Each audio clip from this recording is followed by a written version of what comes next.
दोस्तों डुएस डायरेक्टेड के लिए अगला वीडियो जो तीसरे नंबर का वीडियो पार्ट 3 वह हम लेकर आए हैं और इस पार्ट 3 में हम ज़्यादा से ज़्यादा कोशिश करेंगे कि सभी फिल इन द ब्लैंक्स आपको पूरे करवा दिए जाएं।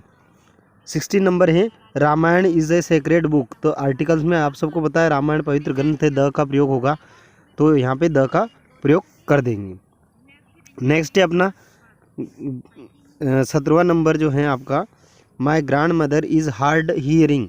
तो यहाँ पे देखिए ऑन नहीं लगता है, टू नहीं लगता है, हार्ड ऑफ हियरिंग, सुनने की जो कठोर है, ये अर्थ होता है वैसे इसका, लेकिन यहाँ पे इसका मेरी जो दादी जी हैं वो कम सुनती है, इस तरह से आप कह सकते हैं, उन्हें सुनाई कम देता है, तो यहाँ पे लगेगा ऑफ, हार्ड ऑफ हियरिंग।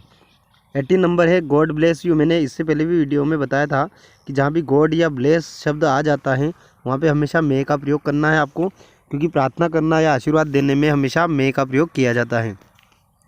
अगला सेंटेंस 19 द बिल्डिंग हैज़ और blank space down, falling, fallen और फॉल। तो यहाँ पे देखिए हैज़ और हैव लगा हुआ है, तो आपको पता है कि जब भी किसी सेंटेंस में हैज़ या हैव लगा रहता है तो उसके बाद वर्ब की थर्ड फॉर्म आती है। कौन सी आती है? वर्ब की थर्ड फॉर्म। तो फर्स्ट फॉर्म है फॉल, सेकंड है फॉल, हाँ फेल्ट, और थर्ड है फॉलन। तो यहाँ पे क्या आएगा? फॉलन, ये आएगा FALLEN, फॉलन, ये आएगा। तो यहाँ पे ये आएगा। 20वां नंबर ही डिस्ट्रीब्यूट स्वीट्स चिल्ड्रन एमोंग या बिटवीन। तो देखिए जब दो की बात होती है, दो के बीच में अगर किसी चीज़ को बांटा जाता है तो बिटवीन का प्रयोग करते हैं, और दो से ज़्यादा की अगर बात होती है, मतलब बहुवचन हो, आपको ध्यान रखना है कि अगर खाली स्थान के बाद बहुवचन लिखा है तो एमोंग का प्रयोग करेंगे, और किसी का नाम लिखा है राम एंड श्याम, सीता एंड गीता, अगर इस तरह से लिखा है तो बिटवीन का प्रयोग करेंगे। तो यहाँ पे किसका प्रयोग होगा? चूँकि यहाँ बहुवचन है इसलिए एमोंग का प्रयोग होगा, दो से अधिक है। अगला है 21वां number her soul rest in peace, उनकी आत्मा को शांति दे। तो ये क्या है? एक तरह से हम प्रार्थना कर रहे हैं, तो प्रार्थना जहाँ भी होती है वहाँ मे का प्रयोग होता है। अगला देखेंगे 22वां दे एपोलोगाइज्ड द ओल्ड लेडी। तो फार नहीं लगेगा, यहाँ पे लगेगा टू, टू का मतलब होता है से।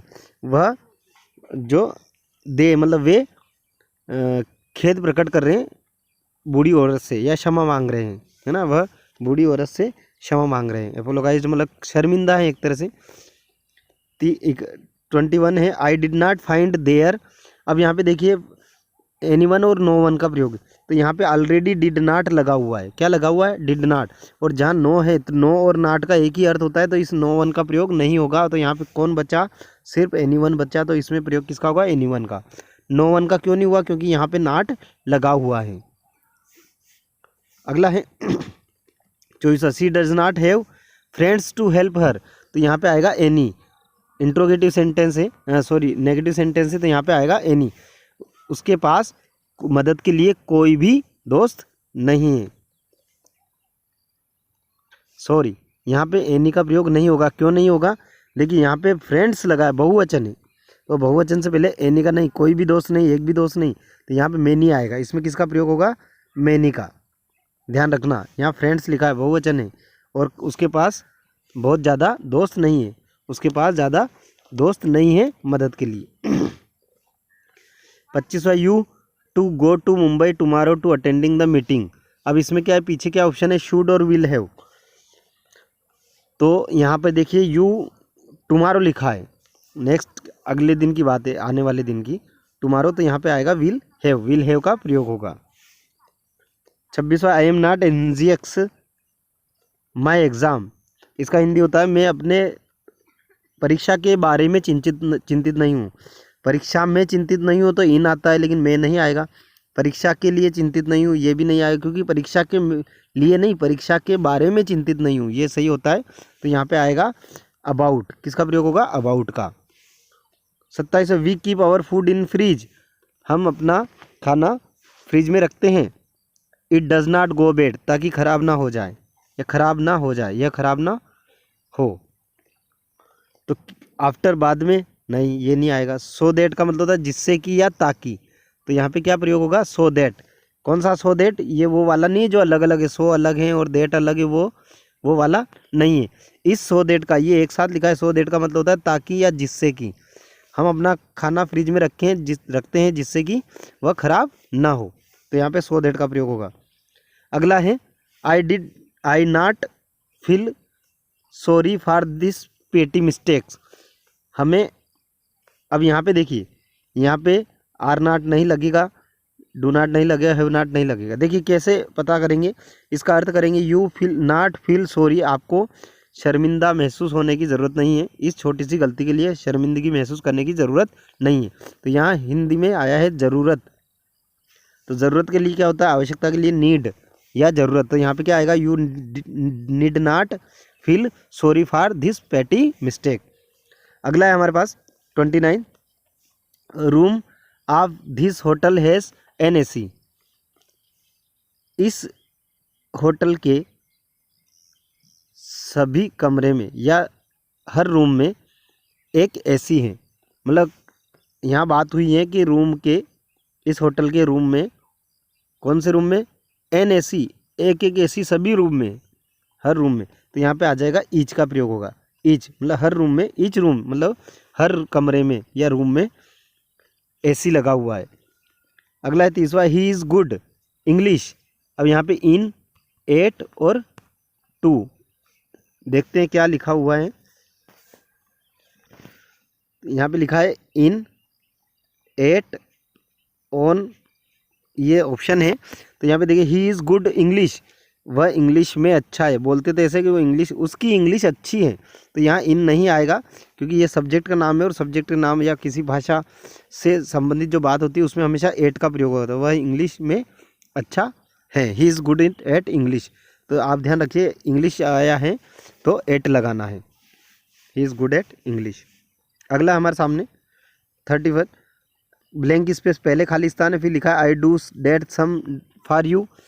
इस सम का मतलब होता है सवाल या कोई भी प्रश्न है उसको हल करने के लिए कह रहा है। वह I do that sum for you, मैं आपके लिए यह सवाल करूं, तो कर सकता हूं के लिए तो कैन होता है, मैं जो संभावना होती है उसके लिए विल जो हमेशा। अब यहाँ पे क्या लिखा है आई, अब करूं हम पूछ रहे हैं तो ये यहाँ पे शेल का प्रयोग होगा। अगला है 32, no sooner did the boy सी। अब यहाँ पे क्या, नो सुनर पहले ही लगा हुआ है तो कंजक्शन वर्ड है ना, तो नो सुनर के साथ हमेशा आपको पता है देन आता है। अब यहाँ पे देन लिखा है तो सीधे आपको पता लग गया कि देन का प्रयोग करना है, यहाँ पर देन का प्रयोग होगा क्योंकि नो सुनर देन एक साथ कंजक्शन वर्ड है। अगला है हमारा this task has been equally divided between you and. अब यू एंड लिखा है तो यू यह सब्जेक्ट की जगह, और यहाँ एंड के बाद क्या आएगा, ऑब्जेक्ट वाली जगह। तो ऑब्जेक्ट में हमेशा क्या आता है, मी आता है, माई सेल्फ नहीं आएगा। आई सब्जेक्ट की जगह आता है, माइन जो पॉजेसिव है ना, माई सेल्फ, और ये तो यहाँ पे क्या आएगा, मी आएगा। ऑब्जेक्टिव केस क्या है, मी आएगा, मी। अब अगला है when Rohan was a small child. जब रोहन छोटा बच्चा था, कब की बात है, जब वह छोटा बच्चा था। ही स्पेंड, वह कई घंटे बिताता था, every day playing marbles in the street, वह गली में कंचे खेलने या क्या बोलते हैं अपना अंटी खेलने में कई घंटे रोज बिताता था। तो इसमें जो प्रयोग होगा वो होगा आपका वुड का, ठीक है। अब अगला है 35वां, द बेटर टीम, अच्छी टीम हो। Australia lost the match against Bangladesh, Australia Bangladesh के खिलाफ मैच हार गई। तो इसमें होता है in spite, despite, despite being although. अब इसमें आपको जिसका अर्थ याद है उसी हिसाब से आप इसको कर सकते हैं। इन स्पाइट का होता है के बाद, डिस्पाइट मतलब के बाद, और डिस्पाइट बीइंग का मतलब होता है होने के बावजूद, होने के बावजूद, ये उसका अर्थ होता है। अगर आपको ये अर्थ याद है तो ये आप इसको सही कर सकते हैं, नहीं तो नहीं कर सकते। तो यहाँ पे क्या कहेंगे, अच्छी टीम होने के बावजूद ऑस्ट्रेलिया बांग्लादेश के खिलाफ मैच हार गई। तो यहाँ पे क्या आएगा, के होने के बावजूद, तो सी डिस्पाइट बीइंग, आपको याद रखना है बीइंग वाला जो आंसर आएगा। अगला है योर हेल्थ, यहाँ पे लिखा है your health is deteriorating day by day, आपकी जो स्वास्थ्य है वो दिन पे दिन खराब हो रहा है। You better C A doctor, आपको डॉक्टर को दिखाना था। तो यहाँ पे देखिए आप यहाँ पे प्रयोग होगा हेड का, यू हैड बेटर, क्योंकि अधिकतर हमने हेड के साथ बेटर देखा है और आपको याद रखना है कि हेड बेटर होगा। अगला है 37, I will finish this project in year. अब यहाँ पे आर्टिकल्स का प्रयोग करना है। आर्टिकल्स क्या आएगा आपके हिसाब से? आपने अगर ईयर का उच्चारण गलत कर दिया तो आपका यहाँ जो गलत हो जाएगा। तो आपको ध्यान रखना, ईयर का हिंदी उच्चारण कैसे करते हैं? ई ईयर, ऐसे लिखते हैं ईयर, है ना। तो यह क्या है? व्यंजन है। क्या है? व्यंजन। यह व्यंजन है और व्यंजन से पहले ए आता है। तो यहाँ पे क्या लगेगा? A year. याद रखना, ईयर से पहले क्या लगेगा? ए। आप ई के हिसाब से मत कराना, नहीं वरना गलत हो जाएगा। 48वां, द प्लेन टुक 8:30 AM। तो आपने देखा होगा प्लेन का नाम सुना, टेक ऑफ। टेक ऑफ बोलते हैं तो टेक ऑफ, है ना। तो टेक ऑफ, अब यहाँ पे टेक की जगह क्या है? वर्ब की सेकंड फॉर्म है, तो भी आएगा तो वही टुक ऑफ। तो आपको क्या लिखना है? यहाँ पे ऑफ का प्रयोग करना है, took off. Let the child it's been dark outside. Let the child, बच्चे को ले आओ। इट्स बीन डार्क आउटसाइड, बाहर अंधेरा हो रहा है। तो कहाँ ले आए? कहाँ लाना है? इन। कहाँ लाना है? इन। तो आपको क्या करना है? यहाँ पे इन का प्रयोग करना है। अब अगला है 40वां, द टाइम इज रनिंग। समय जा रहा है, हरी अब, जल्दी करो। कहाँ जा रहा है? Out, running out. तो यहाँ पे किसका प्रयोग करेंगे? रनिंग आउट का, रनिंग के बाद। अगला 41वां, वाइट स्टैंड्स पीस। अब यहाँ पे लिखा है कि सफ़ेद का मतलब होता है, ये सफ़ेद किसका प्रतीक होता है? सफ़ेद प्रतीक होता है शांति का, ठीक है। अब यहाँ पे कैसे याद रखेंगे? आपने 10वीं क्लास में पढ़ा होगा, knowledge is stand, sorry, light is stand for. तो स्टैंड के बाद क्या लगा रहता है? For, stand for. तो light is stand for knowledge and dark is stand for ignorance. तो ये आपने पढ़ा है ना, तो स्टैंड के बाद फार लगता है, तो यहाँ पे आप स्टैंड्स के बाद फार लगाएंगे। White stands for piece.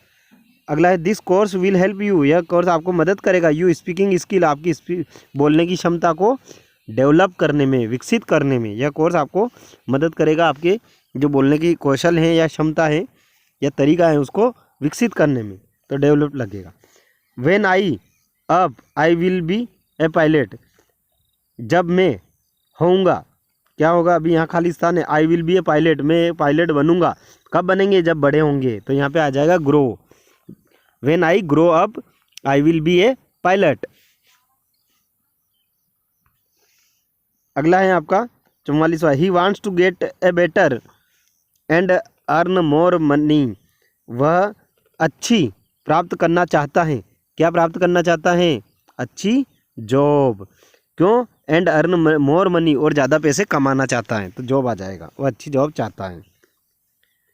अगला है I the piano since the age of 5 year. अब यहाँ पे क्या है? सिंस लगा हुआ है और उसके बाद समय दिया गया है द एज ऑफ 5। तो जब भी सिंस वहाँ लगा रहता है तो वहाँ पे आपको पता है क्या करना है? हैज़ हैव का प्रयोग होगा और वर्ब हैज़ बिन या हैव बिन का प्रयोग होगा। तो यहाँ पे देखिए, यहाँ पे वैसे ये गलत है,